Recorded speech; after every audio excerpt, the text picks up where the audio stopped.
Well, hello everyone, and hello Francisco. Thanks for coming by today. Hey, how you doing? Good. All right. So thanks for you came in Tuesday. We talked about stop lowballing and write fair offers, right? And talk to a buyer's agent about what you should write, and he or she or them or they or whatever you want to call them can go out and talk to the other side and work out something to see what would work. Right. Right. No, exactly. And I then didn't want to miss the pronouns, so that's why I said all the other stuff. got to be inclusive. That's right. But yeah, no. So with that being said, with the low ball offers and everything too, I'm currently in the process of remodeling my place. So a lot of the times people do try to also low ball for that reasoning, right? If a Because they house want to needs, include certain things they want to do to the house. You mean that thing? right. Okay. And as we were talking about, it's just kind of you could even take that into the whole importance of budgeting um, for these kinds of projects because So what are you talking about? So break it down for us. So you bought a property, it was 2 units, and now you're trying to convert something into a third unit. Is that what you're talking about? Are you trying to remodel? What are you doing? I'm actually remodeling one of the other units, Okay. which when I was purchasing the house was what helped me a lot in getting it was like a $25,000 credit and a lower price.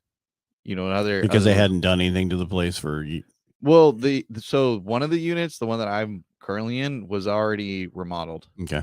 The other one just it did look really nice. I mean, I could have maybe done a deep clean, but it was bad. I mean, roaches, rats, things like that. So the average pests. Yeah, water kidding. damage, stuff like that. It's just A tenant who didn't care. right. Yeah. So it's like having your kids. Have you ever seen those TikToks where it's like, we're going to our kid's house for the first, and they drop all the shit everywhere, and they drop, and then they do toothpaste, and they drop the toothpaste, big old thing of toothpaste in the sink and stuff like what kids do, and that's basically what tenants do the same thing. They don't treat the house as their own. I'm not saying all people are that way, but a lot of tenants are that way. So just understand that if you rent, tenants aren't going to treat your place like you treat it. Yeah, 100%. I think and you see that a lot too with even just houses out on the market, right? I mean, a lot of the times, if it's a vacant house, it probably was rented prior and, it just got cleared out. And a lot of the times you kind of see, the, what would you say, the chaos afterwards? Yeah. Well, it's like the house we're in right now, Brady, I bought in 2002, lived in it for a couple of years, met my wife, moved into her house, and we rented it for, probably 15 years, 12 years. The difference was we got it back better than I left it. No, that's awesome. Yeah. Those are some rare cases. Yeah, right? they clean. I mean, yeah, those are extremely rare cases, and we were just lucky because it was a house in the college area, and it had hardwood floors everywhere. Yeah. I think our dogs would destroy the hardwood floors more than anybody else did. So. No, that's cool, and even on for my house, like I said, the flooring and everything there too. I mean, there's stuff that I feel like I could have salvaged and like messed with, but we're doing like a full remodel. But like I said, I mean, you kind of always have this idea and it's just always more. What do you mean the cost idea? You got to break that down. People don't know what's in your head, dude. No. So you're saying that so what did you budget for the remodel? So initially I was thinking we were going to be hopefully only around like 25,000-30,000. Did you have it broken down by flooring, everything? Did you itemize each item and see the cost of it and the cost for labor and all that? Right. And this is like us doing it ourselves too. Oh. Like, I mean, this is, some of it we're paying for labor. Like I actually had like cabinets and stuff installed. So that, we couldn't really cabinets are expensive. Yeah, it's always expensive. But that in itself, I mean, just labor, and doing other work, opening up walls, moving gas, things like that. But that stuff is expensive. Anytime you move anything from its original location to a new location, forget it. It's going to cost double. Yeah. Because that's a totally new plumbing, this and that. But what kind of floors are you putting in? Just like laminate type of dude, have you already put them in and bought them? No, but it's have you looked at the vinyl stuff? Yeah, it's that stuff, the like laminated LVP or some stuff like that. Yeah, because and pay for the more expensive stuff because they'll be durable forever. And that stuff looks like hardwood floors, but you can destroy it and it doesn't get destroyed. Yeah, well, I got like the waterproof, scratch proof, all that kind of stuff. Yeah, because then you don't have to worry about replacing that again. Right. But I want carpeting in my unit. Well, then put your own area rugs that you're not going to take care of. No, yeah, and it's longevity as well, right? Like that was my big thing is also when it comes down, like I'm also getting heating and cooling in there. So Oh, Honestly, it didn't have heating and cooling, HVAC. no, it didn't. It had like wall units, Oh yeah. stuff like that. However, that's where the amount that I'm spending, I mean, it seems pretty justified. I mean, I'm getting heating and cooling in there. I'm taking advantage of it and also Are you getting doing heating and split cooling. units, or you put an actual full unit in? I was going to do that, Which but part? I was going to do the putting the like an actual HVAC. Right. However, it seemed more beneficial since I have solar panels to just go with like these like mini split systems, which are all electric. So it's perfect. And then I'm also having I'm taking advantage of the situation that I'm getting the heating and cooling in there, and then getting it done into the garage too. That, like I mentioned before, on the show, it has like a full bathroom actually in there, which I'm hoping if later on rent out too. And turn it into a studio.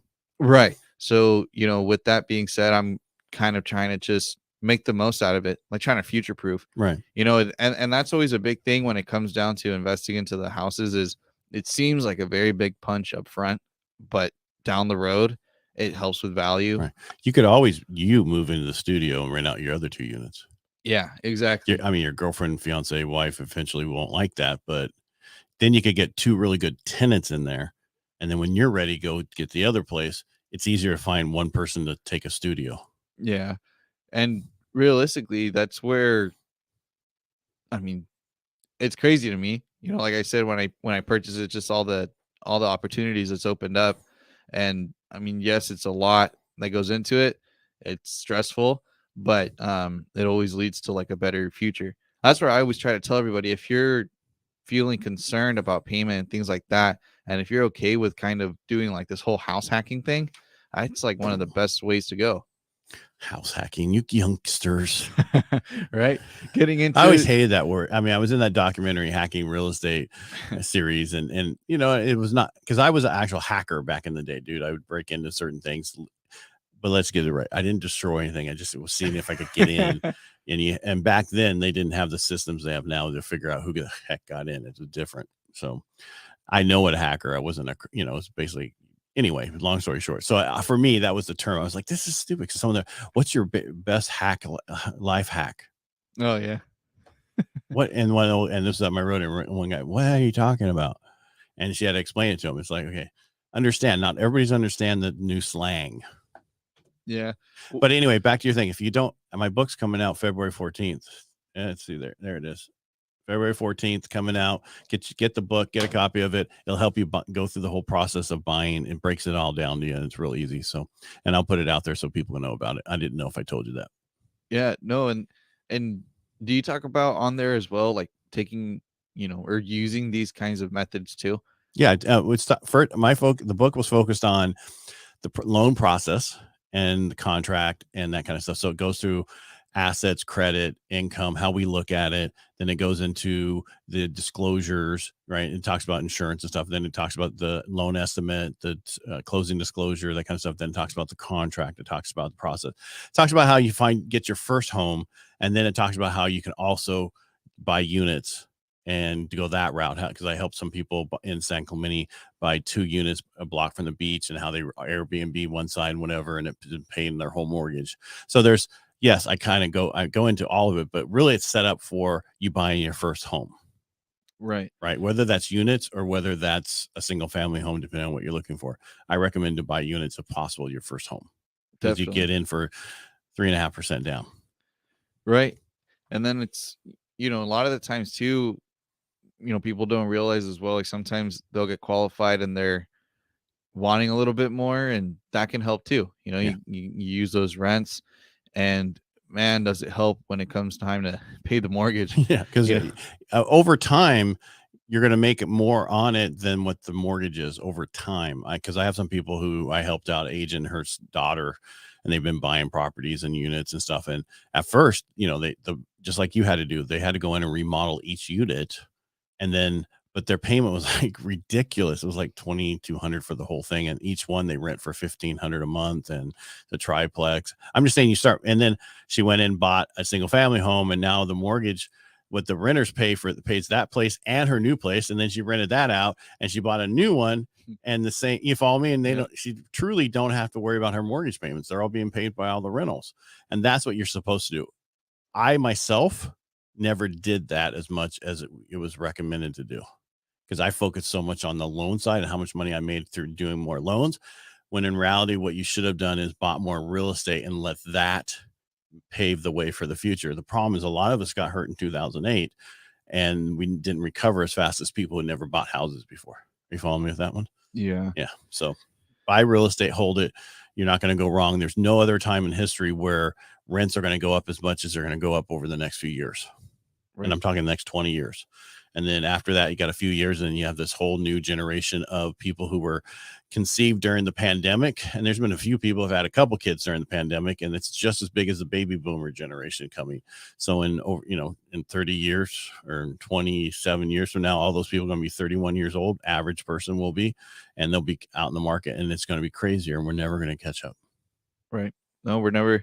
And that's the thing, definitely, and we said it before, we'll say it again. We've just reached a threshold where we're not going back. A lot of people are expecting a huge, big, crazy drop.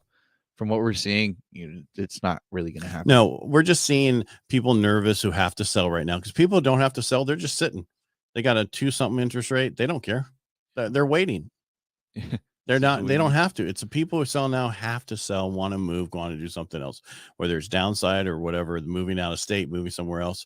And everybody's like, California's lost so many people. So if we hadn't lost that 700,000 people, we'd have no properties to sell. Right. Think about it. Inventory's crazy. Think about it. That's the only way people were able to sell properties, was people were leaving. So to us, that wasn't a bad thing. When you have 40 million people in California leaving, that was not a bad thing. No, it helped out. But we're gonna see some trying to come back. They're already coming back, dude. Yeah. I'm helping a few right now. Yeah. And coming back's much harder than leaving. Because now that property is worth more than what you sold it for. Yeah, exactly. But they were expecting it to drop. No, not going to happen. Nope. Yeah. All right. Thanks for coming in today. Hope we gave you some good knowledge to chew on. Francisco, thanks for stopping by the studio. No, thank you for having me. If you have any questions for either one of us, I'm Ed Parcaut everywhere. Francisco, your phone number is 209-493-2400. All right, get out there.